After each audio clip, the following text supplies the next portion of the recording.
Hello there, beloved ones, and welcome back to my channel. Today I want to speak about magic and timing. There's a lot to be said about it, and most people know about it when it comes to the moon phases.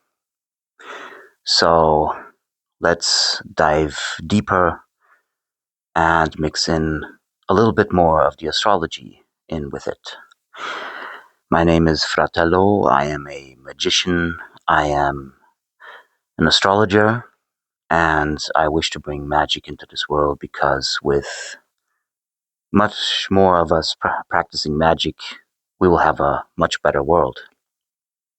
So let's get straight into the matter. So if you perform spells, very often there's the advice to do it like on a specific moon phase, waning, waxing, full moon, new moon, and whatnot. So if you wish to take away something like, I don't know, ease off some guy at work so that he doesn't do anything, so you're taking away this situation, you would do it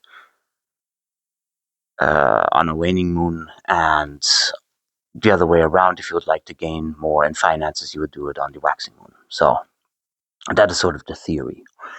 And now, especially in the old magical lodges, occult lodges that were out there, they very often required people to become very versed in astrology, very often doing so by having one particular coven member being very astrological minded, training him in, so to speak, the arts. And in essence, that was always on my mind too when I started magic, because, well, I read these books and said, like, ooh, well, moon phases might not be enough. I might have to look into the astrology. Now, the issue here being that the astrology rarely lines up the way you wish it to be, because there are just too many planets moving around, and especially around since 2024, I would say at least. You could even go far back as 2018, that the astrology hasn't been very beneficial for any of us on the planet. Unless you're a demon and wish to do evil, it is not very beneficial for us human beings, the ones with souls. Let's put it that way. So are we just gonna postpone our magic, our rituals, just to appease the stars, so to speak? And that's where I learned that many magicians simply ignore the astrology. So what they're doing here is actually saying that astrology can add to your magic and give it a little bit more, the extra oomph, you know, give it a little bit more power and in a more contexty way. But certainly astrology in that sense can help and does help. But if you can't be bothered to wait 3 years to do a ritual with a 1 hour time window, then I'd suggest you adapt your magic accordingly. That's what I've been doing these last few years, especially. And in a way, because of that, my magic has improved exponentially. So because I had to work around many barriers, so to speak. So, but to give you an idea of how you can incorporate astrology into a spell work. So let's not take the full extreme and just take away all astrology out of magic and saying that some certain phase is really not good, or not to be worked at all, because one planet here is beneficial but the other one here is in opposition, and the kind of timing issue, so to speak. What you do is actually just look for the beneficial ones and ignore the other ones that stand in the way.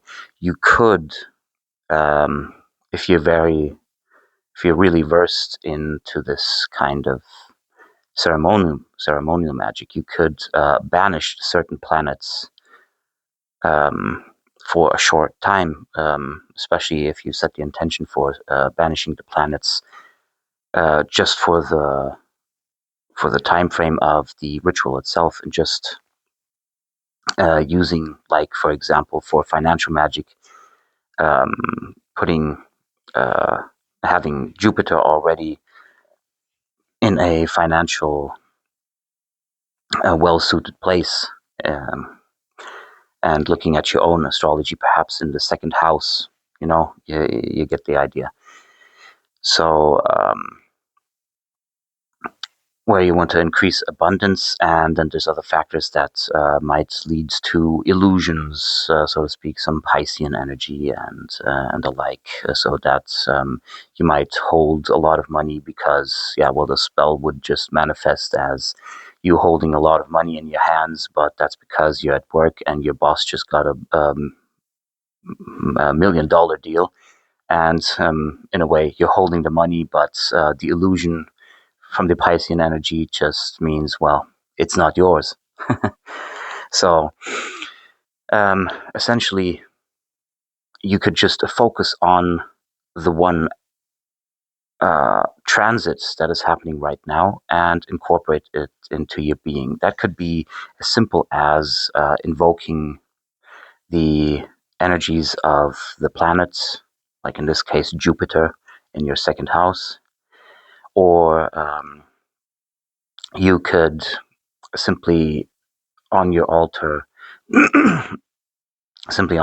just have the symbol of Jupiter, and perhaps sigilize it with some money sigilizing going on there.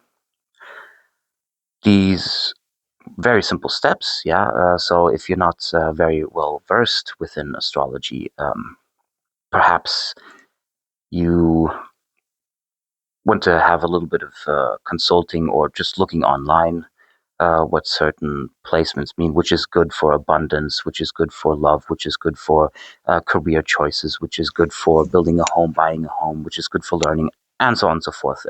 Easy to be found online. And then you could look when these certain planets are transiting your specific house at that moment in time. So you would look for your natal chart, which houses mean what, and which planets are beneficial for each of these houses. So that's sort of what you look online, and you look when these transits occur. So, like for example, you want again the financial transformation kind of stuff, abundance. You would look for your second house, which is the house of values and money. And also you would look for Jupiter because it's the expansive energy. And then see at what degree your second house starts, and ask when Jupiter is in that certain degree. You could just ask ChatGPT. It is as simple as that. It will give you the exact date and time, or you could look up an ephemeris online, where it gives you the exact dates as well, but it's a little bit flicking through the pages, so to speak. So, you got this all set. You know the exact timing, and then perhaps you look for a good moon phase within this time frame, because Jupiter moves very slow, so you have a little bit of time. You're looking for the time after the new moon until it goes full. That would be the perfect moon phase. Well, until it is full, exactly. That would be the perfect moon phase for gain, and then you would look up the planetary hours. And a little bit of disclaimer: there are at least two ways I have encountered how planetary hours are calculated, and in a way, it is up to you to decide which one is best. I always thought the planetary hours divided by 7 was best, because you have 7 weekdays, and each Each weekday is ruled by one specific planet, and therefore the hours of the day are divided into 7, and the hours of the nights divided into 7. I thought that to be the most beneficial because there's 7 planetary hours according to the 7 planets of each weekday. But there's also the 12-hour one, and a lot of magicians do actually recommend this one, and these are very big names actually. So, and if they say it works, then it must work as well. I just found that for me personally, the 7-hour divide makes more sense, but it's just me. So it's not one thing is right or one thing is wrong. Now, so you got this all set up, you got the right timing, and then you can do your magic, your spell work, which you have chosen before. And with that in mind, you can, especially as a beginning practitioner or someone with not much experience, can give it some of that extra edge. That's a little bit extra that could make your financial magic happen, or any kind of magic, love magic, separating someone, etc. It doesn't matter. So, but now comes the part where it's a little bit, I hate to say it's advanced because I don't see myself as this huge Aleister Crowley-like figure. I am a practitioner. I do practical magic, and I do what works. I'm not so much concerned about all the fluff around it and seeing myself as this grand mage or something like that. That is very ego based, and very often backfires. So I want things that work. So I'm not going to proclaim myself the greatest magician there is. I just this is very chaos magic kind of approach. So that aside, I then tend to do this more advanced kind of magic where I simply ignore astrological timing. But I need to mention that I have, as mentioned before, banished the planets, the zodiacs, and the elements out of my person, so to speak. And I operate. I've not done it for a certain amount, or not a certain amount of time or a short time frame.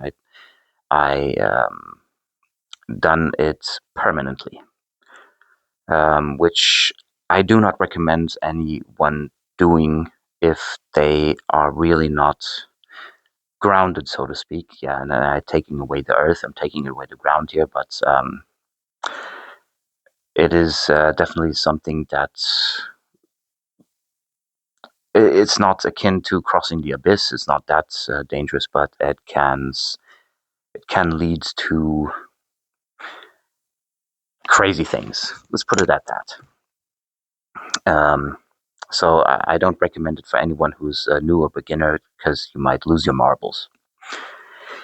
I was fortunate enough to not lose my marbles and do it anyway.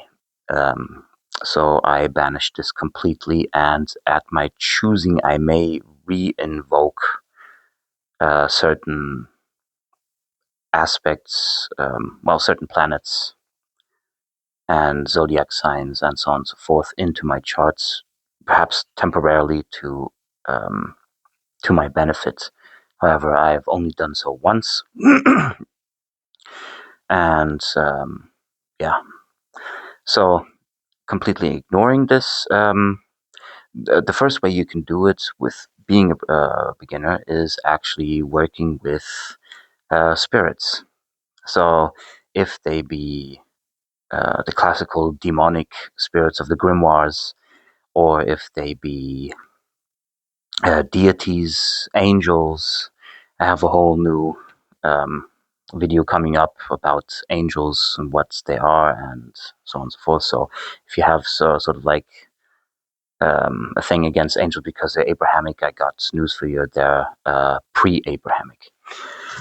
Yeah, working with angels, demons, spirits of the land, ancestors, deities, and yes, you can just simply circumvent the entire thing.